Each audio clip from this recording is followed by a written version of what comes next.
Rukun mandi dengan rukun sholat beda. Iyalah beda, ngerjain aja beda. Rukun wudhu juga beda. Kemarin fardu wudhu itu ada berapa Pak? Ada 6 ya? Ada 5. Nah sekarang rukun mandi itu lebih sedikit ya, rukun mandi lebih sedikit. Wa arkanul gusli, adapun rukun-rukun mandi, al awwalu yang pertama an niyatu, niat. Niat lagi aja, karena memang niat yang sangat dilihat Allah Subhanahu wa ta'ala. Bapak datang ke rumah saudara diniatin untuk silaturahim, dapat pahala. Bapak duduk di masjid niat itikaf, meskipun bengong doang kagak baca Quran, dapat pahala. Begitu ya. Jadi diniatin yang baik-baik lah, insya Allah dapat pahala selama tidak maksiat kepada Allah Subhanahu wa ta'ala. Yang pertama diniatkan ketika mandi hadas, ayyanwiyal mughtasilu raf'al janabah. Orang yang mandi niatkan dalam hati, ya Allah saya niat mandi hadas, saya niat mandi mengangkat janabah, atau ya Allah saya niat mandi mengangkat hadas besar. Ya Allah saya niat fardu mandi, boleh. Ya Allah saya niat mandi wajib, boleh. Ya Allah saya niat mandi yang diwajibkan, boleh. Ya itu cuman bahasa aja sih sebetulnya. Ya cuman bahasa aja. Yang penting jangan sampai nggak ada bahasa wajib, nanti berpengaruh terhadap niat. Ya, berpengaruh terhadap niat. Biasanya dulu diajarkan nawaitul ghusla li raf'il hadasil akbar, ya, min jami atau an jami'il badani fardhan lillahi ta'ala. Ya Allah saya niat mandi hadas besar dari seluruh badan karena Allah Subhanahu wa ta'ala. Udah baru tuh niatin dalam, ketika guyur niatin di dalam hati. Itu menguatkan saja, dalam lisan itu menguatkan saja. Ya, nanti baru diguyur dalam hati itu. Jadi niatnya saya niat mengangkat janabah, boleh. Saya niat mengangkat hadas besar, boleh. Saya niat fardu mandi, boleh. Saya niat mandi wajib, saya niat mandi yang diwajibkan. Yang penting ada kata wajibnya. Boleh-boleh saja.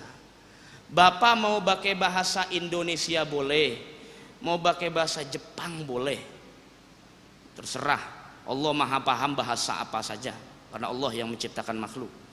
Ya, terserah. Yang penting niatnya di dalam hati. Niatnya di dalam hati disertakan dengan amal, disertakan dengan perbuatan yang pertama kali. Yang pertama kali. Bagaimana kalau niatnya saya niat mandi, sudah begitu doang niatnya. Saya niat mandi, begitu doang. Sah enggak? Enggak sah. Kan mandi ada 2 tadi saya bilang. Ada mandi ibadah, ada mandi adat, kebiasaan. Jadi harus dibedakan mandinya mandi apa. Sama seperti Bapak sholat, saya niat sholat, enggak sah. Bapak harus bilang saya niat sholat maghrib, begitu loh. Saya niat sholat maghrib 3 rakaat karena Allah Ta'ala. Jadi harus dijelaskan. Kadang-kadang ada aja yang tanya, masa emang Allah nggak paham Ustaz? Jawabnya males banget jawabnya saya. Diajarin mau nanya balik lagi. Allah pasti paham Pak.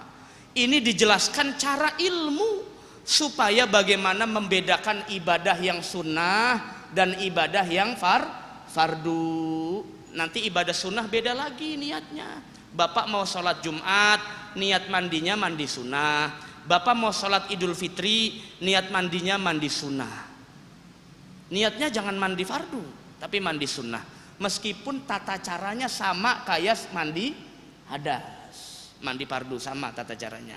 Ya, jadi kalau kita niatin saya niat mandi doang, itu tidak sah niatnya atau tidak dianggap.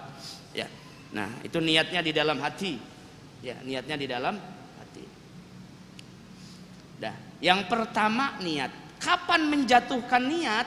Menjatuhkan niat adalah ketika basuhan pertama. Kalau wudu kan jelas Pak ya. Kalau wudu kan aturannya jelas. Wudu yang pertama niat. Yang kedua membasuh muka. Yang ketiga membasuh kedua tangan. Yang keempat membasuh sebagian kepala. Yang kelima membasuh kedua kaki sampai mata kaki. Yang terakhir tertib, artinya berurutan. Kalau mandi hadas enggak ada urutannya. Enggak ada urutannya. Mau dari mana aja mulai boleh. Tapi dianjurkan diawali basuhan dari bagian kanan karena Allah senang yang kanan, yang kiri-kiri dedemit biasanya. Setan makan pakai tangan kiri, ya. Masuk WC pakai kaki kiri, jangan pakai kaki kanan. Itu. Keluar dari WC pakai kaki kanan, keluar masjid pakai kaki kiri. Karena kita sedang menghadap kepada urusan dunia kalau keluar dari masjid, maka kaki kiri yang disodorin, jangan kaki orang. Terus kaki kiri.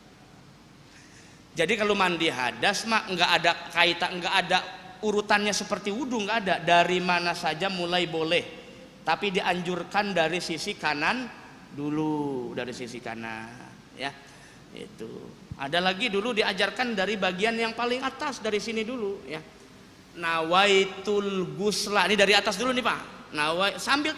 Sambil jatuhin air, niat dalam hati, ya Allah, saya niat mandi hadas dari seluruh hadas besar, maksudnya dari seluruh badan karena Allah Ta'ala. Udah tinggal diratain seluruh tubuh, jangan sampai ada yang tidak terkena air. Dan airnya harus mutlak, airnya harus air mutlak. Itu udah kita bahas di bab wudu kemarin, ya. Kemudian di mana kita meletakkan niat, yang pertama adalah ketika membasuh basuhan yang pertama terkena air, ya. Kalau mulainya dari atas berarti dari kepala. Kalau mulainya dari tangan kanan, dari tangan. Karena dalam mandi hadas tidak ada aturan dimulai dari mana dulu. Beda seperti wudu, ya. Kalau wudu tidak boleh mendahulukan tangan daripada muka, karena harus muka dulu baru, harus wajah dulu baru tangan. Tapi kalau dalam mandi hadas tidak ada aturan mana dulu yang mau dibasuh atau terkena air. Kalau Bapak ingin basuhnya dari bagian tangan dulu, maka jatuhkanlah niat ketika air pertama kali terkena basyaroh, terkena kulit. Kalau dari tangan ya dari tangan, berarti niatkan dalam hati, saya niat mandi hadas besar dari seluruh badan karena Allah Ta'ala. Kalau dari kepala ya dari kepala, ketika guyur saya niat mandi hadas besar dari seluruh badan karena Allah. Atau dari kakinya kanan, saya niat mandi hadas besar dari seluruh badan karena Allah Ta'ala. Karena tidak ada kaitannya mana yang harus pertama kali dibasuh. Paling tidak ada kesunahannya, ya kesunahannya jelas, taqdimul yumna 'alal yusra, mendahulukan yang kanan daripada yang kiri. Yang kedua, jadi rukun mandi cuma dua Pak. Yang pertama niat, yang kedua meratakan air ke seluruh tubuh atau ghuslu jami'i basyaratihi, membasuh seluruh kulit badannya. Tapi yang terlihat saja, yang tidak terlihat disebutnya batin, bagian dalam, ya. Misalnya sampai mulut, bagian dalam mulut, enggak termasuk itu, enggak termasuk. Yang zahir saja, ya, yang zahir saja.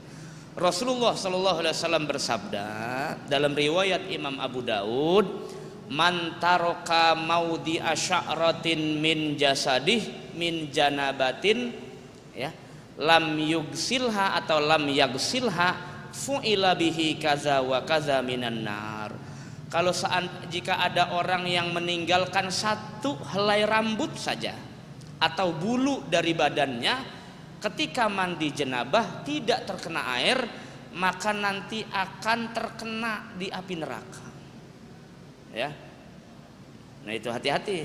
Wa min sama ada itu sya'ri. Nah dari situlah maka kata Sayyidina Ali karamallahu wajah, kadang-kadang kalau urusan mandi hadas tapi ada rambut yang banyak-banyak itu sering diulang-ulang, ya, supaya betul-betul menyerap.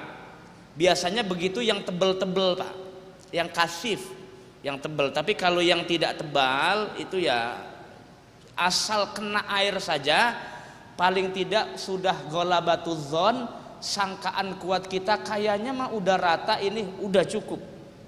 Nanti takutnya Bapak was-was kalau seandainya diturutin terus bagaimana airnya rata atau tidak. Asalkan sangkaan kita kuat kayaknya air udah rata, udah cukup. Ya, sudah cukup. Jadi rukun yang kedua, membasuh seluruh badan. Ya, seluruh badan maksudnya adalah kulit badan tidak boleh ada yang tidak terbasuh. Harus semuanya terkena air. Kalau ada yang tidak terkena air maka tidak sah.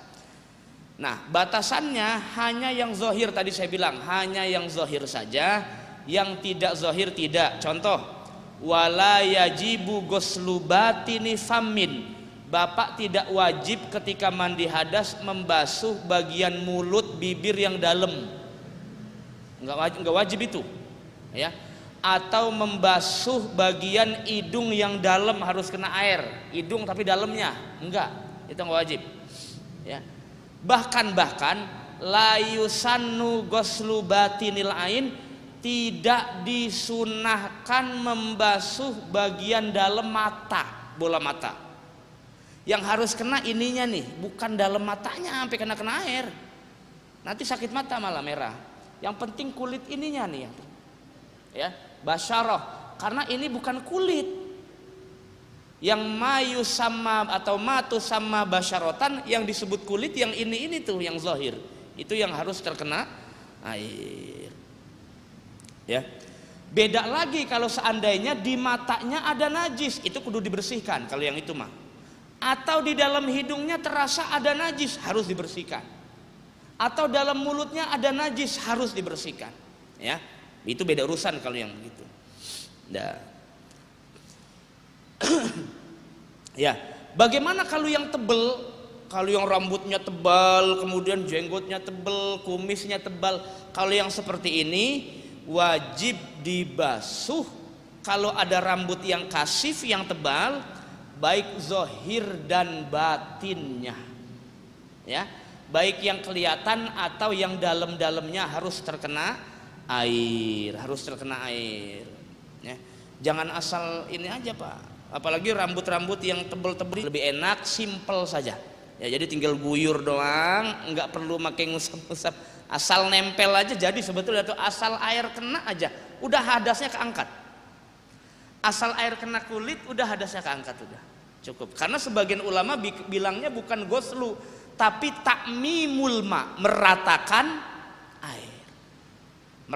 air ke seluruh tubuh. Beda seperti mandi biasa. Kalau mandi biasa kadang itu ada yang cuman badannya doang, kepalanya nggak dibasahin. Karena kalau mandi biasa atau mandi adat kebiasaan itu mah nggak ada teknisnya, terserah Bapak lah itu mah. Tapi kalau mandi hadas itu ada teknisnya. Semua yang ada yang termasuk kulit harus terkena air, termasuk kulit kepala. Ya, harus terkena air. Nggak boleh ada yang tidak terkena air, karena nanti tidak sah. Mandinya tidak sah, sholatnya pun dianggap tidak sah. Kenapa? Karena hadas besarnya belum terangkat. Sampai ada ulama yang mengatakan kalau Bapak malam-malam mau mandi hadas, kan dingin, takut meriang, maka mandinya separoh saja. Saya niat mandi hadas karena Allah, hadas besar karena Allah Ta'ala, separoh badan saja. Udah gitu selesai tinggal tidur, nanti bangun tidur tinggal terusin, nggak makai niat lagi. Itu kurang enak apa coba? Makai begitu kagak bisa lagi. Kurang enak apa?